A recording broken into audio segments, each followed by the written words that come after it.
Hello everyone, welcome to our channel HR the way to success. स्वागत है आप सब लोगों का एक और नई वीडियो में।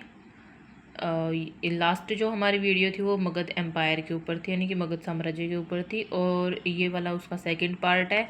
ये वाली वीडियो भी हमारे मगध साम्राज्य के जो वंश थे उन वंशों के ऊपर है। ठीक है, वो आपको आगे क्लियर हो जाएगा। तो ज़्यादा टाइम वेस्ट ना करते हुए वीडियो को स्टार्ट करते हैं। तो मगध साम्राज्य थोड़ा बेसिक सा मैं बता रही हूँ कि मगध साम्राज्य की राजधानी मगध, जो एक महाजनपद भी था, उसकी राजधानी राजगीर थी। महाजनपद के ऊपर भी हमारी वीडियोस पोस्ट हो चुकी हैं। तो मगध साम्राज्य वो वाली वीडियो आप देखना, वहाँ पर मैंने जो जनपद की वीडियो है हमारी, तो मैंने 16 जनपद की शॉर्ट्स भी होगी और लॉन्ग वीडियो भी है, तो वहाँ पर इनकी राजधानियाँ मैंने बता रखी हैं। तो जिन्होंने वो देख रखी है उनको पता होगा कि महाजनपद मगध, महाजनपद की राजधानी राजगीर, जो बाद में पाटलिपुत्र और वर्तमान में पटना है। ठीक है, मगध साम्राज्य की प्रचलित भाषाएं संस्कृत भाषा मुख्य भाषा थी और मागधी भाषा भी थी। धर्म कौन कौन से थे? हिंदू धर्म को मानने वाले लोग थे, बौद्ध धर्म को मानने वाले थे और जैन धर्म को। 3 धर्म थे।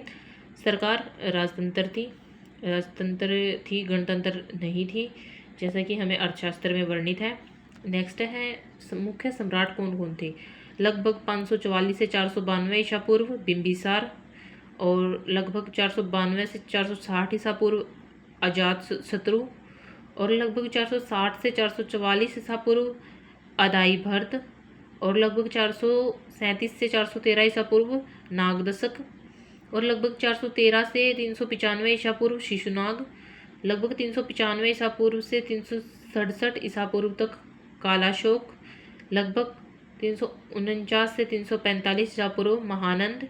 और ये कैसा ऐतिहासिक युग था? लोह युग था। लास्ट वीडियो में मैंने आपको बताया था लोहे और तांबे की जो बहुत बड़े मगध साम्राज्य में भंडार थे। ठीक है, अब आते हैं मेन पॉइंट पर, मगध साम्राज्य के वंश।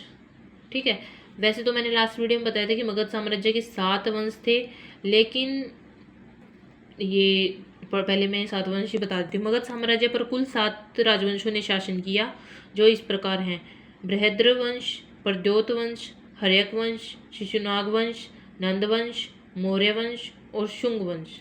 ठीक है, तो पहले इनके बारे में जान लेते हैं। फर्स्ट है हमारा मगध साम्राज्य के राजवंश बृहद्र वंश। बृहद्रथ वंश द्वारा स्थापित किया गया था। बृहदर्थ वंश बृहदर्थ द्वारा स्थापित किया गया था, जो महाभारत काल में मगध का राजा था। कब था राजा? महाभारत काल में। नेक्स्ट है हमारा सेकंड नंबर वाला प्रद्योत वंश। प्रद्योत द्वारा स्थापित किया गया था, जो कि 682 ईसा पूर्व से 544 ईसा पूर्व तक शासित किया गया। ठीक है, प्रद्योत वंश हमारा सेकंड वंश था, जो 682 से 544 ईसा पूर्व तक शासन में था। थर्ड है हर्यक वंश।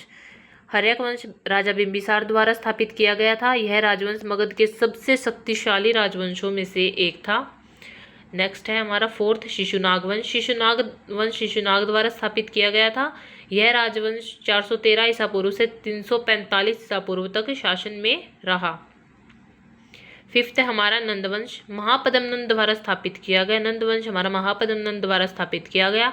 धनानंद अंतिम नंद शासक थे। ठीक है, फर्स्ट कौन थे? महापद्म नंद, और लास्ट कौन थे? धनानंद। अब है हमारा सिक्स्थ है मौर्य वंश। मौर्य वंश की स्थापना चंद्रगुप्त मौर्य ने की थी। और लास्ट और सेवंथ हमारा शुंग वंश। पुष्यमित्र शुंग द्वारा इसकी स्थापना की गई थी। ये जो सारे वंश मैंने आपको बताए ना, इनके ऊपर भी हमारी लास्ट वीडियो थी, उसमें ये जो जनपद थे, जनपद में हमने इन सबके इनकी स्थापना करने वाले और इनके वंशज सबके हमने क्लियर कर रखी है। ठीक है, अब है मैंने आपको लास्ट वीडियो में बताया था कि जो ये 7 मगध साम्राज्य के 7 वंश हैं, इनमें से 3 वंश जो हैं वो मोस्ट इम्पोर्टेंट हैं, जिनको भी मैं डीपली क्लियर करूँगी। फर्स्ट है हमारा हर्यक वंश, सेकंड है हमारा शिशुनाग वंश, और थर्ड है हमारा नंद वंश। ये तीनों ही मोस्ट इम्पोर्टेंट हैं। ठीक है,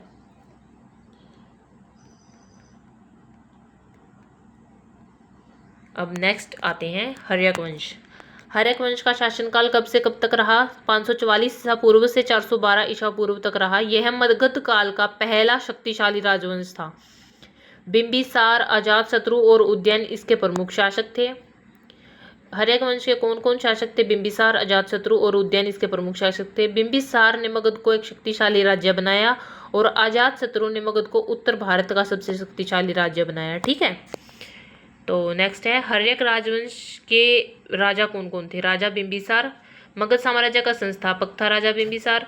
544 ईसा पूर्व से 492 ईसा पूर्व तक उन्होंने शासन किया। उसने अंग और कौशल राज्यों को जीता और वैशाली के लिच्छवी राजकुमारी से विवाह किया।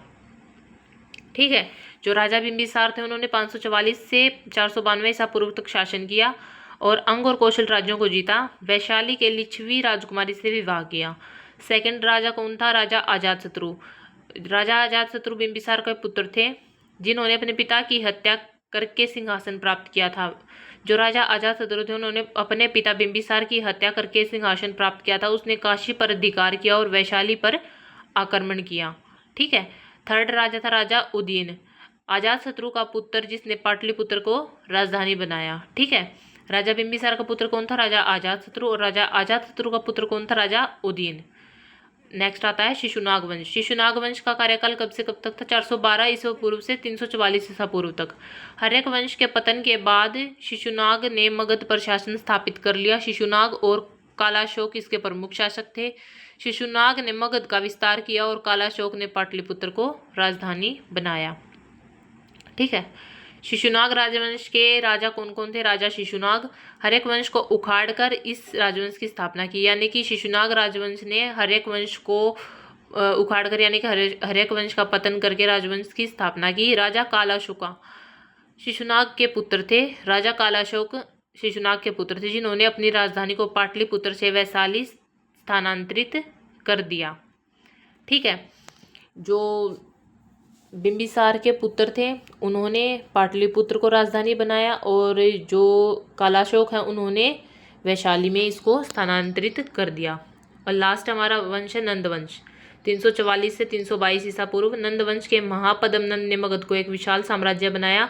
नंदवंश की स्थापना महापद्म नंद ने की थी और धनानंद इसके अंतिम शासक थे। नंदवंश की स्थापना किसने की? महापद्म नंद ने, यानी कि फर्स्ट जो शासक थे वो महापद्म नंद थे और लास्ट धनानंद थे। ठीक है, नेक्स्ट है नंद राजवंश के राजा कौन कौन थे? राजा महापद्म नंद। राजा महापद्म नंद नंदवंश के स्थापक थे जिन्होंने मगध साम्राज्य को अपने चरम पर पहुंचाया। और राजा धनानंद नंद वंश के अंतिम शासक थे जिन्होंने जिनको चंद्रगुप्त मौर्य ने हराया।